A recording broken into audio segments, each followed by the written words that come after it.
with signal control. Before I go into the research, I want to tell you a little bit about the UF Transportation Institute at the University of Florida. We're located in Gainesville, which is where the UF campus is. Anybody been to Gainesville? No? Okay. We're about 2 hours north of Orlando and about an hour and a half from each coast of Florida. So we're right there in the middle. With climate change, we're probably going to be waterfront property, but that's probably coming soon. So with the UFTI, we're doing research on, we have several research groups: autonomous connected vehicles, data analytics, safety, human factors, sustainability, and infrastructure. And we also have two auxiliary groups. One deals with technology transfer more specifically, and the other is McTrans. Have many of you used the highway capacity software McTrans develops? Some of you may have. It's yes for us. So McTrans is part of the UFTI. As Sri said, we also lead the regional University Transportation Center with 9 other partners. We are the lead for the Southeast, and we are focused on congestion mitigation. So a lot of the research that we do deals with congestion mitigation. So with respect to the project I'm going to talk about, we started it 4.5 years ago. It's funded by National Science Foundation. And since then, we have gotten additional funding from FDOT to expand the scope of what we're working on. And the basic idea is that for signal control, for an isolated intersection, we are able to detect vehicles as they arrive within a communication range of the intersection. We collect information from conventional vehicles through radar and video and so on. We also collect information for autonomous vehicles through DSRC, connected vehicles as well. And the algorithm processes that information and optimizes the way the signal allocates the green, so the phasing, the timing, and also the trajectories of autonomous vehicles which are able to receive those optimal trajectories and execute them. So the optimization is jointly for autonomous vehicles, which are able to receive trajectories and execute them very in detail, very accurately. We also produce trajectories for connected vehicles. So as a driver, if you have a device that allows you to receive those messages, you can establish the speed at which the vehicle needs to travel. And we're also taking into account conventional vehicles. We also developed a simulation environment using Visim to evaluate those. And the project also has a transition to practice component, which is where we are right now. And so we have instrumented a signalized intersection on the UF campus, and we're getting ready to deploy and test the system. So I'm going to talk about research findings and also the transition to practice.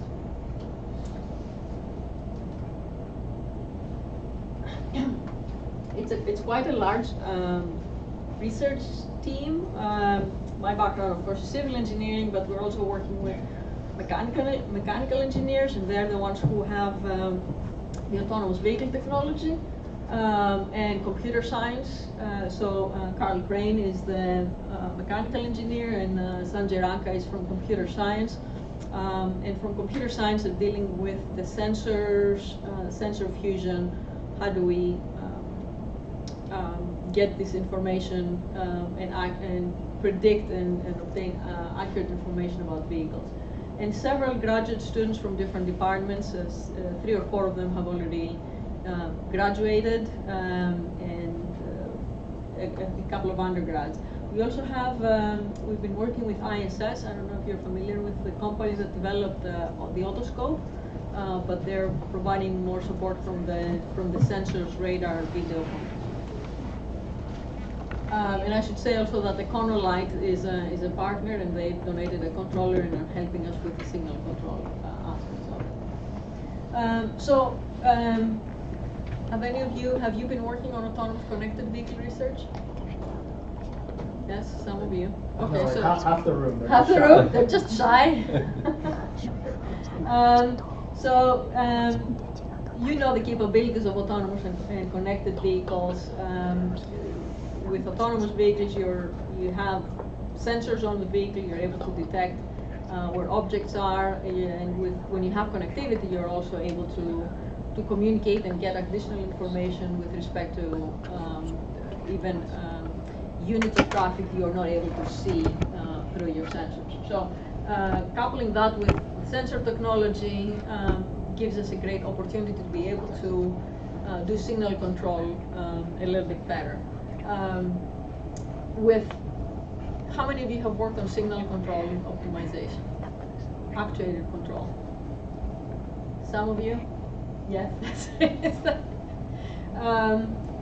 So with actuator control, we only know where vehicles are located, but we have no way of guiding them in a particular way. So with connectivity, we're able to do that and improve generally operations.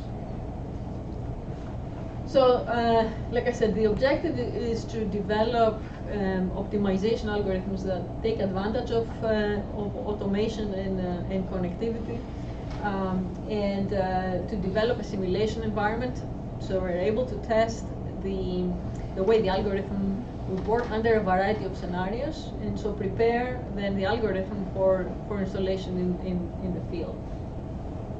And the sensors and sensor fusion is a big part of how this can be done. So I'll talk about each of those components in a little more detail. This is the concept overall and how it is implemented.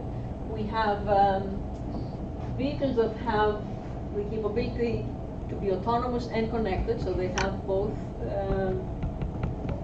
in one vehicle, and so they are able to send information and receive information, so they can receive optimal trajectories. With connected vehicles, they are able to exchange information about their location and so on, but they are not able to execute that trajectory only to the extent that the driver is willing to accept their recommendations.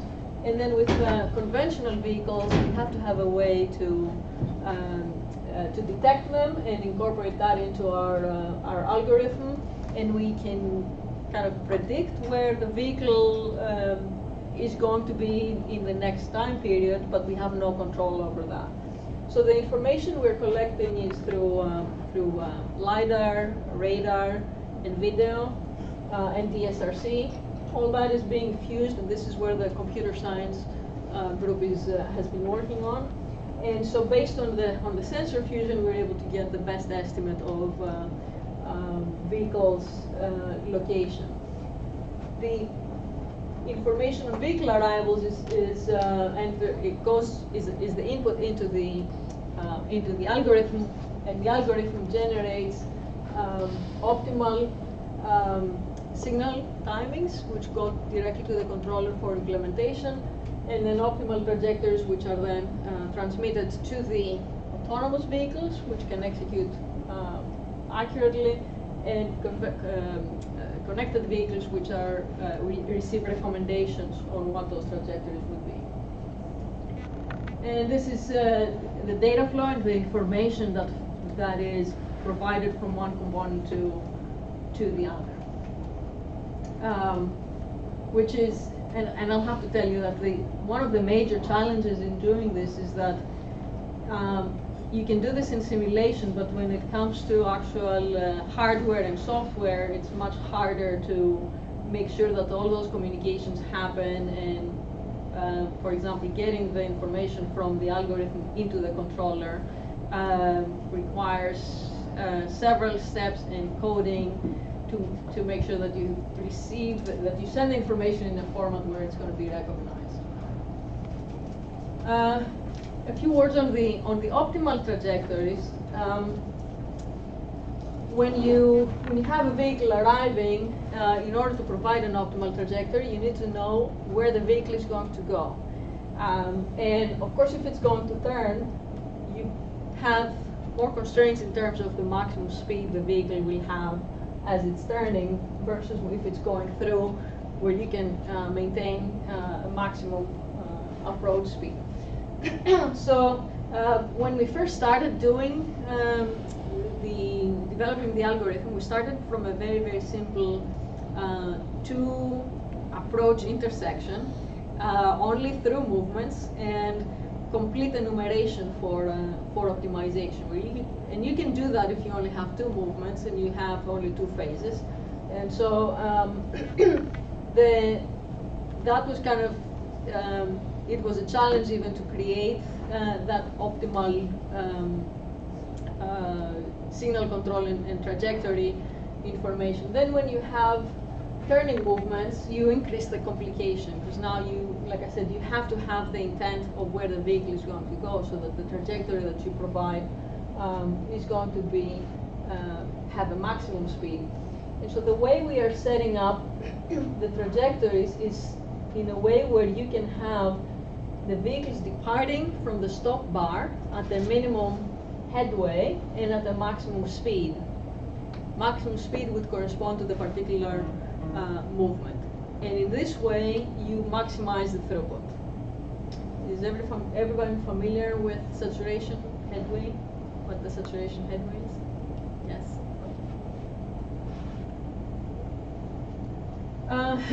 So the first example and results I'm going to show you deal with a four-way intersection with turning movements. And so this was simulated initially for 100% autonomous vehicles. So all the vehicles are able to execute the trajectories as they receive them. And in that situation, you don't need the conventional signalization. You can just optimize the vehicle movement without accounting for things that we have for conventional vehicles, the yellow and all that. So, and by the way, at the time we were starting with this, there was another group at the University of Texas working on a reservation type system, where they were, the vehicles, as they were approaching the signalized intersection, they would send a request to the intersection to use a particular area of the intersection. And if the location was going to be occupied, then they had to change their trajectory. And we've done some interesting comparisons between the two.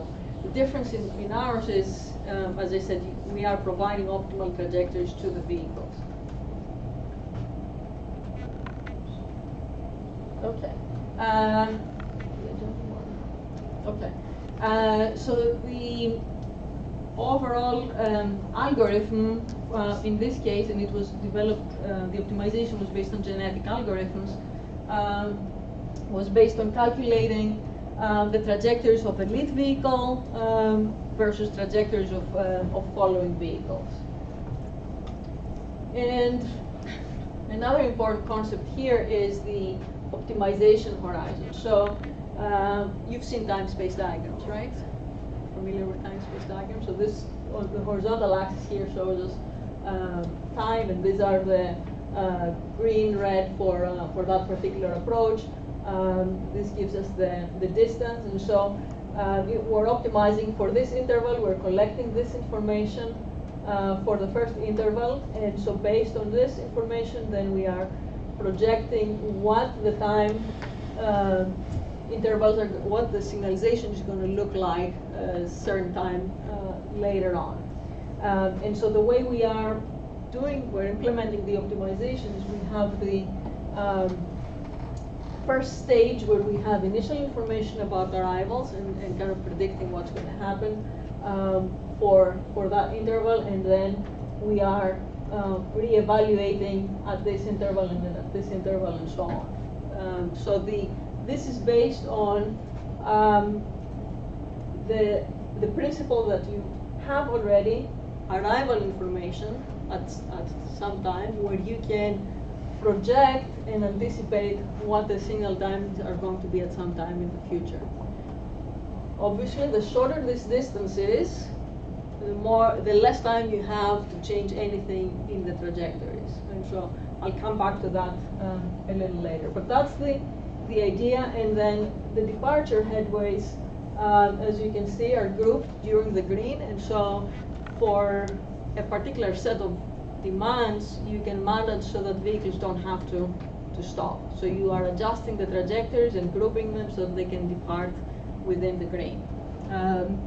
And again, you cannot do that with infinite demands, right? You have to get you can get up to a maximum of whatever your headways allow, the minimum safe headways that you have set, and the demands from the different movements. So the optimization process, again, this is for autonomous vehicles, is based on a genetic algorithm-based optimization.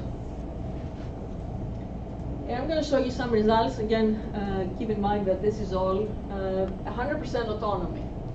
So this graph shows average travel time, and this one throughput. And the comparison is between actuated control using simulation versus our algorithm. The horizontal axis shows flows. So we're starting from, this is balanced demand, so each approach has approximately 200, 400, and so on. And then the horizontal or the vertical axis is showing the delay. So for lower demands, you don't see much of a difference whether you have the system or not. It operates similarly to the way an actuated controller would work. Where it starts to make a difference is when you have the higher demands, and so in those cases the delay drops significantly. So we, based on our simulation experiments, for some scenarios the delay dropped by 80%.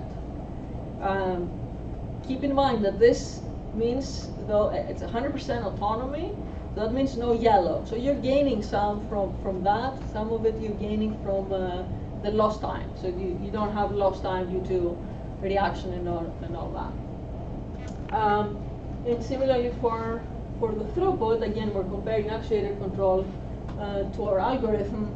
When you have low demands, it doesn't matter very much. You can't do much to increase the throughput. It is what it is. But then when you get to the higher numbers, you have you're starting to see benefits by a few hundred vehicles per approach. This is a similar comparison, but now it's unbalanced demand. So now we have different levels of demand from the different approaches to see if that would make a significant difference. But because this is 100% autonomy, it really does not matter as much. It doesn't matter very much whether you're switching back and forth because you don't have the reaction times. It's the reaction times when you change and the yellow that creates that lowers the capacity when you have frequent switching, which in this case it doesn't matter. So very similar cases. Again, you have reductions in delay and in capacity, and for the amount of total demand is what's the most important. Okay, and this graph shows the effects of the communication range. So we did some experiments with the distance over which vehicles are being detected, and the further away we are able to detect vehicles, the better we are able to adjust their trajectories. So what these graphs show is for different demand levels, 600, 1,000, 1,400, 1,800, and for a range of communication from 500 to 3,000, what were the benefits in terms of delay? And just as a comparison, I'm showing the DSRC, which here it's the screens don't help with this because you can't see exactly where that is, but it's around the 1500. So the benefits, most of the benefits of the algorithm are realized by the time you get to 1500. You don't have as much of a benefit with the 500 feet, but then the higher, once you get to the 1500, you've already realized a lot of those benefits. And so that's encouraging in terms of where the SRC is these days.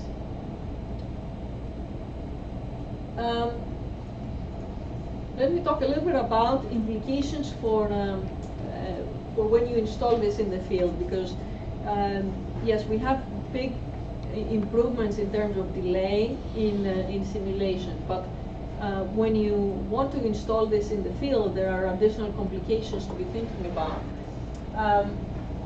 And I showed you earlier the impact of the communication range, and that the shorter that communication range, the less time you have to adjust the vehicle trajectories. Well, the way we're doing this, remember we have different stages, and so this is one stage, and you're detecting all these vehicles. So let's say that this is 10 seconds. If you're doing this every 10 seconds, the first vehicle that got detected has already traveled a certain distance. So you have to account for that when you're providing an optimal trajectory. You can't wait that amount of time if you're so close to the intersection, because the vehicle may be already gone. So when you're setting up the frequency of the intervals with which you are optimizing, you have to take into control how frequently do you need to be optimizing in order for the vehicle for you to be able to effectively control its trajectory.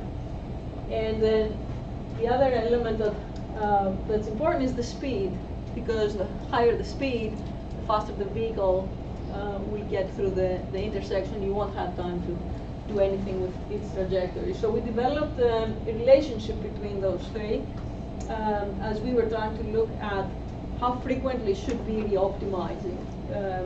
And so you want to keep it short enough to where you get adequate information, or long enough to where you get adequate information, but not too long, because in that case vehicles are going too far and you're not able to make improvements. When you are just simulating this, with most simulators, you generate a set of vehicles and then you process them. So this may not be obvious when you're doing simulation, but when you are in the field and you're collecting data real time, you don't have advanced information of when vehicles are going to arrive. So in the next stage, we did another. We adjusted the algorithm to be able to account for conventional vehicles.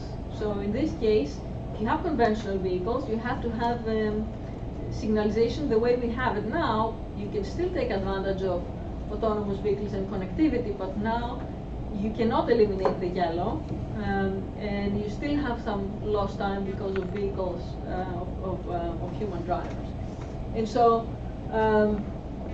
in this case, we are adding now the yellow. The concept is generally the same, but we are adding the prediction of where conventional vehicles are going to be. So you're trying to predict how they're going to react after you detect them as arriving in the communication range. And so this graph shows results from many scenarios where we tested several things. We tested, first of all, the columns here show different saturation headwinds. So if you go with 1 second, 1.5 versus 2, the size of the bubble shows the percent of autonomous vehicles in the traffic stream. So the smallest is 0.3 and the largest is 100%. And the color shows the range of communication. The top shows your average travel time, the second shows delay, and the last shows the average effective green. So with the travel time, if you are detecting vehicles over a communication range and you want to change the communication range, you're also changing the length of the link. And so, in order for us to have an equivalent, we had to look at delay or travel time per mile, because or per 1,000 feet, I think. Because if you change that distance, then your travel time changes. And so, what did we learn? First of all, as expected, we have much lower delays if the percent of AVs is higher, because you're able to control a lot more. Also, the saturation headwind makes a significant difference in the travel time. The communication range, once you go up to the DSRC range, again, it doesn't change things too much.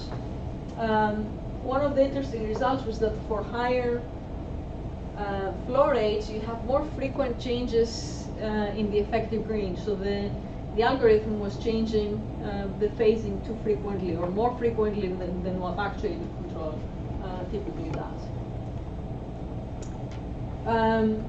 This shows a comparison of our algorithm to what Vissim would give us for a similar set of scenarios. So again, consistent with the AVs, we have more benefits realized with higher demands. We're able to have lower percentage-wise delays and higher throughputs. With respect to the effective greens, we have, because you're able to plan based on vehicle arrivals, you have fewer tap outs, so you end up having longer effective greens.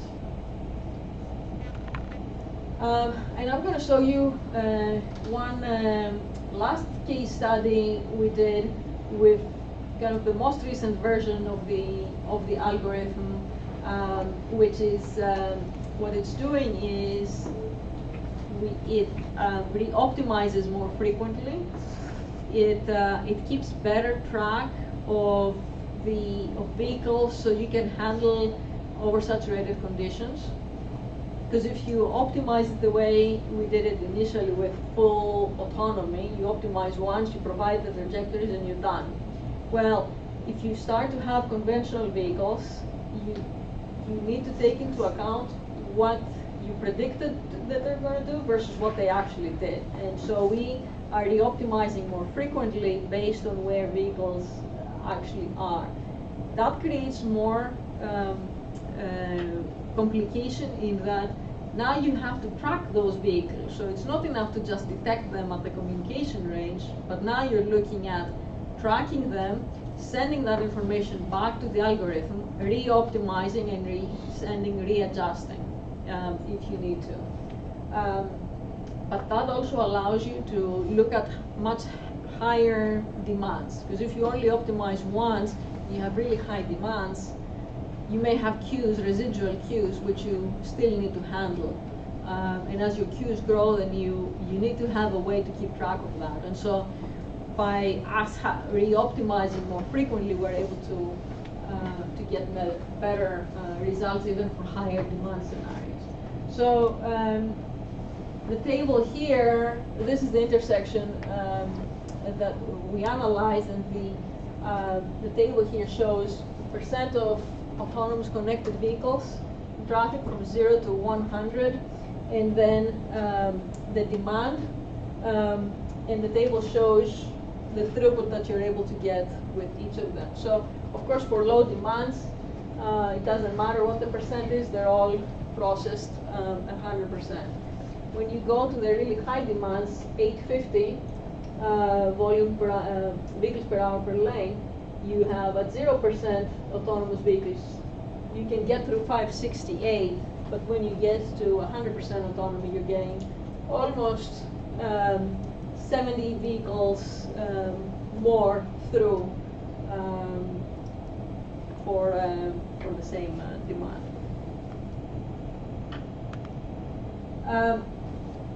The other aspect of this with the algorithm is that what these show is the variability that you have per vehicle. So It shows each vehicle's delay for the different levels of demand. So low demand 250 all the way to 850. And at the top you have 39 to 401. These are the number of seconds that were on the average observed. And so with our algorithm, or when you have autonomous vehicles, you have less variability in the travel times between individual vehicles. Yeah. Could you put the slide back there? The previous one? Yeah.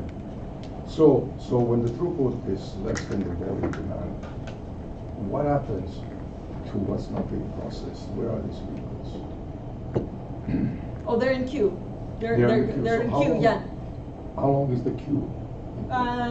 So it will be the remainder. But what this is showing is how much you're able to process. This is the throughput at the stop bar. Right. So you still have queues that are being built. So at the end of 1 hour, you Yeah. process 635. Right. So the remainder will be in queue. So the remainder of 200 vehicles plus Yeah. Right. is in the queue somewhere. At the end of 1 hour, you have 200 vehicles in the queue. But not the same time. So that it's I'm trying to building. understand that. Yeah, it's building. It's building. You have that. So you accumulate. You're accumulating, Ah, exactly. okay. You're accumulating. So it could be a queue of maybe 4 or 5 vehicles, but accumulated in 1 hour. It's Right. all right. Yeah. Thank you. So this one shows the variability. As I said, we're able to reduce the variability with the algorithm. So let me talk quickly about our simulation environment. We are simulating autonomy in the loop so that we're able to replicate the way autonomous vehicles, not the way autonomous vehicles would interact would function, but the way other vehicles around them would function in a simulation environment. So we are extracting data from the autonomous vehicle that we have at UF. That data is fed into VISIM, then VISIM operates with autonomy in the loop. It's just simply making adjustments to the simulation does not give you an accurate way of predicting how the traffic is going to operate. I'm quickly going to show you a simulation of kind of a similar concept but for freeways. Thank you. The bottom shows conventional vehicles, same demand, autonomous vehicles, same demand. What we're doing with autonomous vehicles is we are modifying their trajectories to be able to push them through. They change lanes, we create gaps, and so we're able to improve the throughput, improve operations. It's easier to visualize in a freeway, that's why I'm showing you this, but we're doing something similar with signal control. So again, you are optimizing the movement of vehicles so that you improve the throughput. This is based on a dissertation work by Clark Letter. He focused on freeways. A couple of words on the transition to practice. We've done some testing at the TERL lab in Tallahassee. It's an FDOT facility. And we're getting ready to do some additional testing at the TERL, and also we are installing, we have installed several sensors at an intersection in Gainesville. This is the autonomous vehicle when we were testing it over in Tallahassee. And I'll show you one more video of the test we did in Tallahassee. The FDOT facility has 2 traffic lights. And so we brought our vehicles, the autonomous vehicle, and that's when we first tested the algorithm in a real world environment. So we connected to our signal controller. The signal controller it was connected to the traffic lights. This is the trailer where the autonomous vehicle is, and that's where we were headed. And then we used the drone just to see how things were coming together. And so ideally you want the vehicle to be crossing the stop bar as the signal is getting green.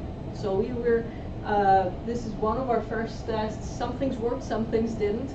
one of the issues with hardware is that different pieces of hardware keep track of time in a different way. So it took us a few hours to, actually a full day to figure that out, but in the end, after a couple of days of testing, we were able to make this work. So we had 6 vehicles at the time. We were able to test the hardware and the software. At this point, we weren't looking at delays or anything like that. We just wanted to make sure that things were communicating, that the controller was displaying what it was anticipated to display, that the vehicles were receiving the information and so on. And I know we don't have much time, so I'll just keep continuing here. So where we are right now is we've installed sensors at an intersection on campus, Gay Lemon and Stadium. It's right outside our office. So we're getting ready to do some testing in the real world. We had to ask to get a permit from EFTUT to allow us to do that, and we're going to do it very carefully and really early on a Sunday morning when the campus is empty, because we don't want to take any chances. But we're doing incremental testing in closed area facilities. And one last video I'm going to show you here is, this is one of the approaches of our intersection. I'm going to show you how the trajectory algorithm works. So this is visualizing an optimal trajectory is the dots, and then the actual trajectory is what the vehicle is actually doing. So as every time step, we are optimizing based on the information that we get from the vehicle. And one of the issues that we're working on is the accuracy of all the sensors. And I didn't really talk too much about that, but it's a big issue. How do you use the radar, the video, and the DSRC to combine this information so that you can have an accurate sense of where vehicles are? Because that's of course very significant. One of the EFTUT project that we have going on looks specifically at pedestrians, and that's a whole different problem with recognizing pedestrians. We're trying to use LiDAR. A lot of people have used LiDAR, and they've reported different accuracies and so on. When you actually put it in the field, the accuracy is much lower than what has been reported. So what you have in the field is very different than what you're able to test. So several challenges, of course, the sensors, big challenge, the accuracy of the communication, the pedestrians, the intent of where drivers are and where pedestrians are and what you're going to do next. The way we're setting up our algorithm is that if there are miscommunications, the algorithm reverts back to pre-time control. And as I said, we are incrementally improving on the algorithm. We're getting ready to, we're continuing our testing, and so hopefully we'll have a full blown test soon. And just a couple of words on our I-Street test bed, which is a collaboration between the University of Florida, EFTUT, and the City of Gainesville, and we have several other projects that are testing, developing technologies to improve mobility and safety, particularly safety for pedestrians and bicycles, but also for improving congestion and reducing delays and so on. So if you have interest in that, we have additional information online. And just a list of publications for major publications from which the presentation is based. Thank you, Lily. Any questions? Yeah. This is for like a single intersection. Yeah. When you have multiple intersections, it'll be probably exponentially more difficult. Yes, yes. One of my PhD students is starting to look into 2 intersections right now, and it is, like you say, it is exponentially more difficult. Yeah, you have many other issues that you need to take into account. But yeah, it's a very interesting problem. Yeah. Yeah. the spacing between intersections, what would be the acceptable spacing for a system of this type to be improving the situation? Yeah, you need to have at least 1,500 feet or more so that you have that communication. Exactly. So we're talking about excluding places like Brooklyn and cities. Yeah, no, it wouldn't work in within systems because there's so much interaction between the intersections that it wouldn't be effective. Then you have to go into a systems optimization. Right. Yeah. Then you have pedestrians. Yeah, right. Yes, there's lots of different complications. This is it's a very complex problem, and even if you take one aspect of it, the sensors, that by itself. You have inaccuracies, you have missing information, that's a big issue. Yeah. The other thing, this is a selfish question, but part of the test bed, you generate all these trajectories. Are there any plans to make them available at some point? Yeah, so, one of the projects that iStreet has is a data analytics platform. So the idea is that a lot of that data will come online with including all the different projects that relate to that. We don't have anything right now in the works for trajectories. We're just trying to make things work. But there is a plan. We actually have an autonomous shuttle that's now running in Gainesville. Part of what Cransdev and Easy Mile are operating in, what part of the requirements is to share those trajectories for the autonomous vehicle.